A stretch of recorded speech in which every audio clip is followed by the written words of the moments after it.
They had concluded their greetings and cordial talk. He sat down to one side. Stop here for a moment. You see, during the Buddha's days, the monks, in the morning they go on alms round.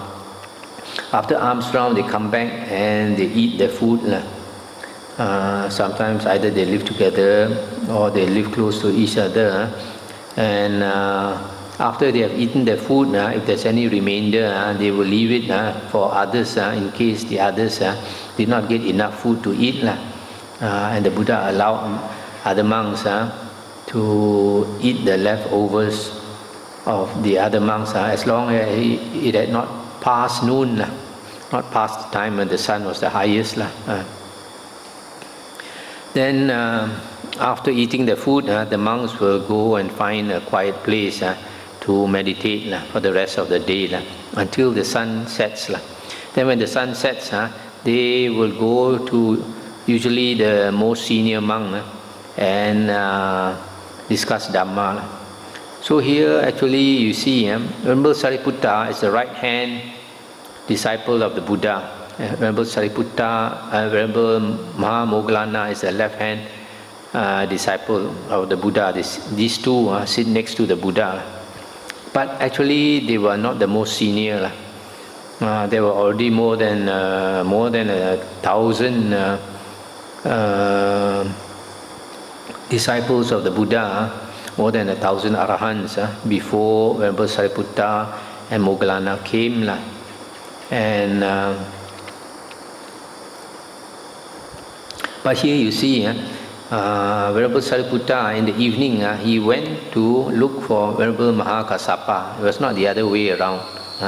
So even though he was considered like the Ta Sư Siong, the eldest disciple, and yet he went to look for Kassapa because for two reasons. One is probably Kassapa was more senior to him, became a disciple of the Buddha before him. Secondly, Kassapa was most probably much older than him.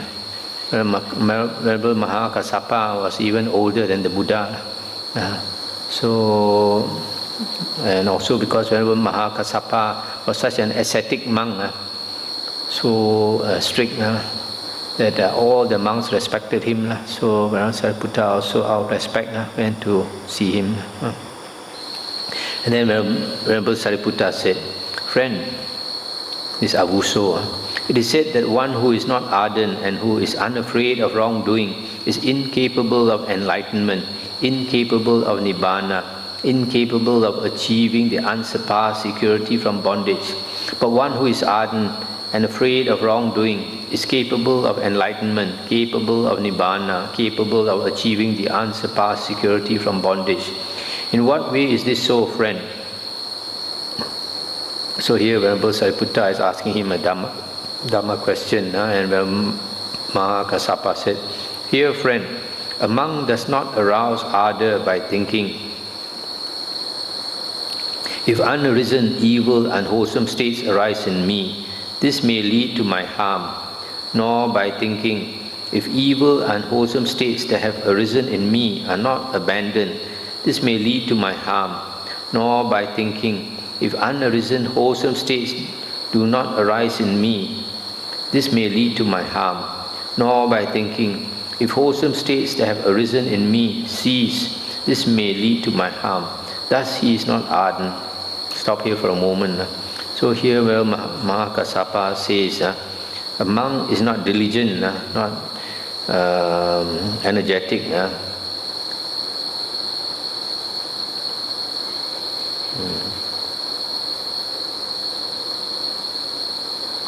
If he does not consider these four things, if unarisen, evil, unwholesome states arise in me, this may lead to my harm. If evil, unwholesome states that have arisen are not abandoned, this may lead to my harm, etc. These four things are called the four right efforts. It is let me see, the fifth factor, the sixth factor of the sixth factor of the Noble Eightfold Path. Right effort leads to right recollection, sati, and we shall read to right concentration. So this right effort is firstly, if unwholesome states have not arisen, arise, then this is bad. And unwholesome states, if they arise, when they arise, they are not abandoned, then also this is harmful. And wholesome states, if they have not arisen and they do not arise, this also is no good. If wholesome states that have arisen cease, this is also no good. And how, friend, is he unafraid of wrongdoing? Here, friend, a monk does not become afraid at the thought, if unarisen evil wholesome states arise in me, this may lead to my harm.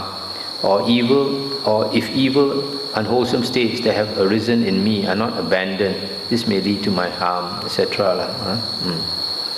It is in this way, friend, that one who is not ardent and who is unafraid of wrongdoing is incapable of enlightenment, incapable of nibbana, incapable of achieving the unsurpassed security from bondage. Stop here for a moment. So here, Kassapa is saying, a monk who is not diligent, he does not observe his own mind. We have to constantly observe our mind to see whether there are wholesome or unwholesome states in our mind. If there are unwholesome states, we should get rid of them quickly.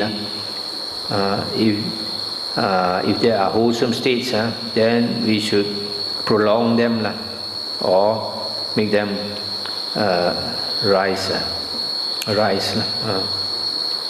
And how, friend, is one ardent? Here, friend, a monk arouses ardor by thinking, if unarisen evil wholesome states arise in me, this may lead to my harm. And by thinking, if evil and wholesome states that have arisen in me are not abandoned, this may lead to my harm. And he also thinks, if unarisen wholesome states do not arise in me, this may lead to my harm. And he also thinks, if wholesome states that have arisen in me cease, this may lead to my harm. Thus he is ardent. And how, friend, is he afraid of wrongdoing? Here, friend, a monk becomes afraid at the thought. Similarly, that's the same four thoughts. It is in this way, friend, that one who is ardent and afraid of wrongdoing is capable of enlightenment, capable of nibbana, capable of achieving the unsurpassed security from bondage. So, you see, these four considerations are very important. The Kassapa is saying, if you do not practice this, you cannot be released from samsara. A lot of people, they practice meditation, they want to achieve this state and achieve that state, but they don't observe themselves. It's very important here to observe yourself, observe your mind. Don't observe other people's mind. It's a very common habit to look at other people and criticize other people. You don't see your own faults. When we practice spiritual path, we must always look within, not look outside. 16.3 at Savati. Monks, you should approach families like the moon, drawing back the body and mind, always acting like newcomers, without impudence towards families. Just as a man looking down an old well, a precipice, or a steep river bank would draw back the body and mind, so too, monks, should you approach families. I'll stop here for a moment. So here the Buddha is saying, monks, how they should behave towards lay people, families. The Buddha is saying, monks should not be too familiar with lay people, drawing back the body and mind, always acting like newcomers, without impudence, without being proud, arrogant. should realize the danger of associating too much with lay people. That's why I should draw back as though from a well or a precipice. So the Buddha said, approach families like the moon. The moon is always hiding behind the clouds. So monks also should not mix too much with lay people, but hide in the forest. Once in a while you come out like the moon, but then other times I have to hide behind the clouds. Monks, Kassapa approaches families like the moon, drawing back the body and mind, always acting like a newcomer, without impudence towards families. What do you think, monks? What kind of monk is worthy to approach families? Venerable Sir, our teachings are rooted in the Blessed One, guided by the Blessed One. Take recourse in the Blessed One. It would be good if the Blessed One would clear up the meaning of this statement. Having heard it from him, the monks will remember it.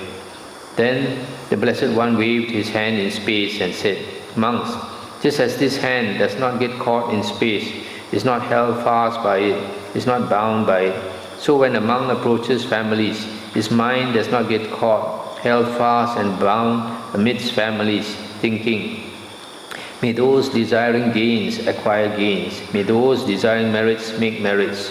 He is as elated and happy over the gains of others as he is over his own gains. Such a monk is worthy to approach families. Monks, when Kassapa approaches families, his mind does not get caught, held fast, or bound amidst families, thinking, may those desiring gains acquire gains, may those desiring merits make merits. He is as elated and happy over the gains of others as he is over his own gains. What do you think, monks? How is a monk's teaching of the Dhamma impure? And how is his teaching of the Dhamma pure? Venerable Sir, our teachings are rooted in the Blessed One, etc. Then listen and attend closely, monks, I will speak. Yes, Venerable Sir, those monks replied. The Blessed One said this, a monk teaches the Dhamma to others with the thought, oh, may they listen to the Dhamma from me. Having listened, may they gain confidence in the Dhamma. Being confident, may they show their confidence to me. Such a monk's teaching of the Dhamma is impure.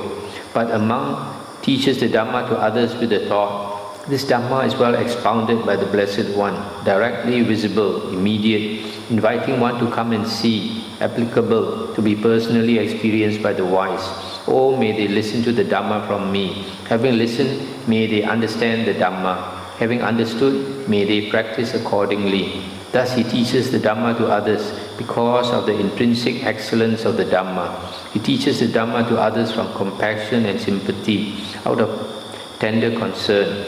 Such a monk's teaching of the Dhamma is pure. Monks, Kassapa teaches the Dhamma to others with the thought, the Dhamma is well expounded by the Blessed One, directly visible, immediate, etc. May they listen to the Dhamma from me. Having listened, may they understand the Dhamma. Having understood, may they practice accordingly. So, he teaches the Dhamma to others because of the intrinsic excellence of the Dhamma. He teaches the Dhamma to others from compassion and sympathy, out of tender concern. Monks, I will exhort you by the example of Kassapa, or one who is similar to Kassapa. Being exhorted, you should practice accordingly. That's the end of the sutta. So finally the Buddha says that a monk teaches the Dhamma not to be famous or to get a lot of offerings, but out of compassion for others and to make others see how excellent is the Buddha's Dhamma, how helpful it is for us to lessen our suffering and to attain happiness in this life and future lifetimes. It's about an hour, so I'll stop here for the moment. Continue tomorrow. If there's anything to discuss, we can discuss.